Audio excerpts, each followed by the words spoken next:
जय जगन्नाथ सांग माने welcome to Sadhana Mama blogs. आज आम नुणी माछर रेसिपी बनैबा नुणी बाउलर झोल सहित रंगेरुली माछर चडचडी। ये रंगेरुली माछ चडचडीटा बहुत टेस्टी लगी था। प्रथम ये माछ को लुण हलदी गुलैकी रखी। प्रथम गैस पर कढ़ईटा बसैबी। बसई सारापर ये किसी सरिष तेल नहीं यह भल भाव हाई फ्लेम रे गरम कर नौची। तापर एमती गोटे गोटे रंगेरुली माछ को भाजी पकाउची। ये माछ भाजवा पूरा स्टार्ट कर सारे माछ को पलटे पकाउची। एमती गोटे साइड हो सारानी मोर माछ।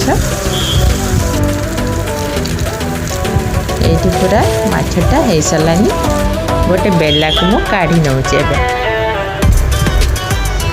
जेहेतु मोर अधिक माछ अच्छी तेणु मुझे एमती 3 थर भाजी नौची माछ को। तापर बाउल माछ को भाजी नौची। ये मोर बाउल माछटा भजा शेष हो गलानी। ये गोटे गोटे करी बेला को काढ़ी नौची। प्रथम आम बनैबा झोल से मु ये देसी पियाज नहीं रसुण अदा नहीं पियाज को काटि आ अदा रसुण को पेस्ट करी। ये कढ़ई किसी सरिष तेल नहीं। प्रथम मुझे किसी गरम मसला दूची। खाड़ी गरम मसला एमती खाड़ी गरम मसलाटा दे सारा पर किसी समय हवापाई मु रखी दूची। ये मोर मसलाटा हैला पर से किसी पियाज कटा प्रथम पकाउची।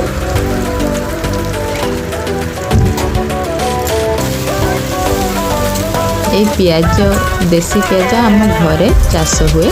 तापर पियाजटा मरी सारा पर अदा रसुण पेस्ट पकाउची। तापर एमती कषुची। एमती किसी समय कषला पर मसलाटा मोर प्राय हो आसलानी।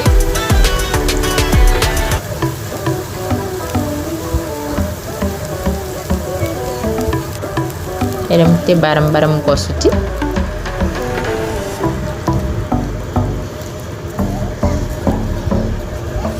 ये मसलाटा हो सारानी। प्रथम धनिया गुंड पकाउची।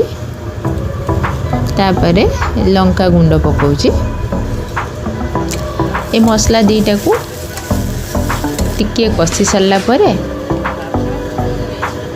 तापर हलदी गुंड पकाउची। हलदी गुंड पकई सारा पर एमती भल भाव मसलाटा को मिसेबी। तापर किसी पानी दे दूची। एमती पानी दे सारा पर मसलाटा को सिझापी किसी समय छाड़ी दूची। आ बारंबार एमती कषुची। ये प्राय मोर मसलाटा प्राय हो आसलानी। आ अल्प समय मु कषिबी।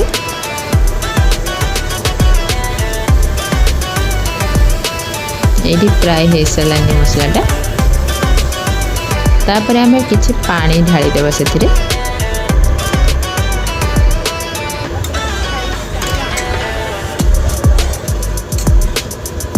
एमती पानीटा पकई सारा पर मसला गुड़ी को पानी रे मिसई दबा।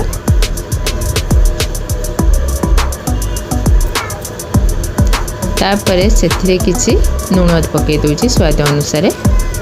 लुण पकई सारा पर या फुटापी किसी समय प्राय छाड़दबा। प्राय 10 ରୁ 15 मिनिट मु छाड़ी दूची। ये मोर तरकारी फुटवा आरंभ है।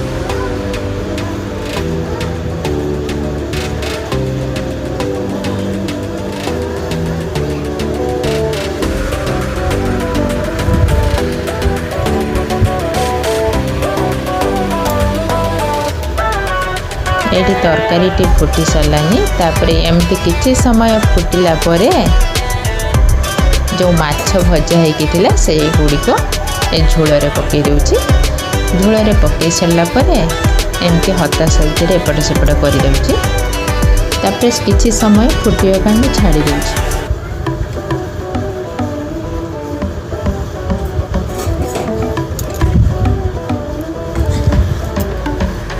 एबे टिके फ्लेमटा स्लो करदेवी।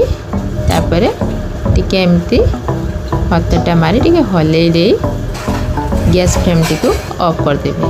एठी पूरा रेडी हो गला हमर तरकारी। झोल तरकारी पूरा रेडी होईछि।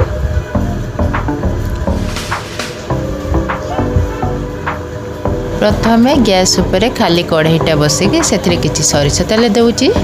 सरिष तेलटा टिके गरम हो सारा पर से पंचफुटण पकाउछि। पंचफुटणटा फुटी सारा पर तापरे कटा रखिथिबा पियाज को पकई दउछि।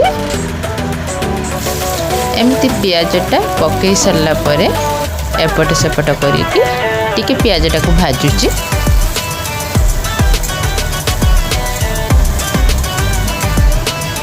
पियाजटा जमती भल भाव बाजे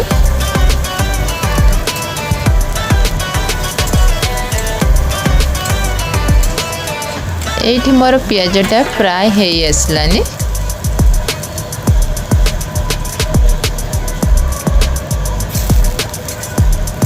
तापरे भजा होइतिबा माछ को से पियाज ऊपर मु पकई दउछि जो रंगे रुली माछटी। तापरे मसला सहित माछ को भल भाव एमती मिसौछि। मिसई सारा पर एपटे छोट छोट करी आलू को मु काटी रखी सरू सरू पूरा करके रखी आ भल भाव धोईकी गोटे प्लेट रखी से माछ उपरे पियाज यही आलू कटाटी को देदेवी। तापर ता उपरे किछि हळदी गुंड पकाउछे।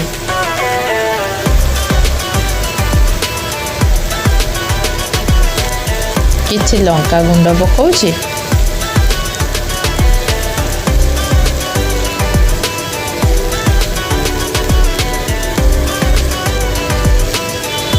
तापरे किछि नून पकाउछि। एमती भल भाव पकई सारा पर एपट सेपट करी तल ऊपर करी मु सब मिक्स कर दउछि।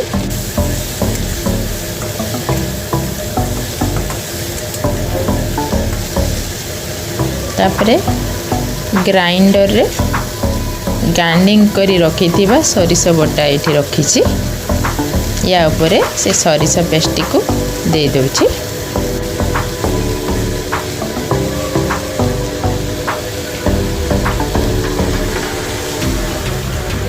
एमती सरिष बटाटा चारि धार को खेलई करी दउछि। तापरे गोटे जगह को सब गोटे की रखुछि सजाड़ी दउछि। सजाड़ी की रखिया परे आउ अल्प खाली पानी से दउछि। तापरे गोटे कवर कर दउछि ढांकुणी दे किछि समय सिझिया पई छाड़ दउछि। एठी मोर सिझी आसलानी। तरकारी टिको टिके तळ ऊपर करबा पई एबे ढांकुणीटा खोलिली। एमती मु एपट सेपट कर दउछि। करी सारा पर पुणी थरे ढांकुणीटा दे देबी। आ खाली अल्प से झोलटा मरिबा सुखिला सुखिला हम। एबे मु ढांकुणीटा दे दउछि।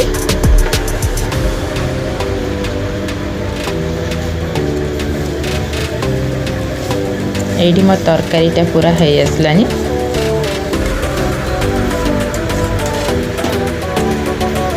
ए चडचडी तरकारी आपण मैंने भात रे खाई परिबे आ पखाल रे खाई परिबे। एठी मोर झोल तरकारी टिके देखंतु पूरा बहुत सुंदर हेछि। आपण माने भात रे खाई परिबा। ए टेस्ट मध्ये बहुत सुंदर हेता जेहेतु नूणी बाउल एटा बहुत भलो माछटे। एजे कंटा भी बेसी न था। एटा जो माछ चटचडीटा एटा मोर पूरा पसंद। आपण मानकु जदि हमर वीडियोटी भल लागिथिबो ताहले आपण माने हम चैनल को सब्सक्राइब करिवे, हमको लाइक करिवे, हम कमेंट रे जणैबे केमती वीडियोटा हेछि। निश्चित आपण माने थरे बनै के एटलिस्ट खांतु। रहउछि आज्ञा। जय जगन्नाथ।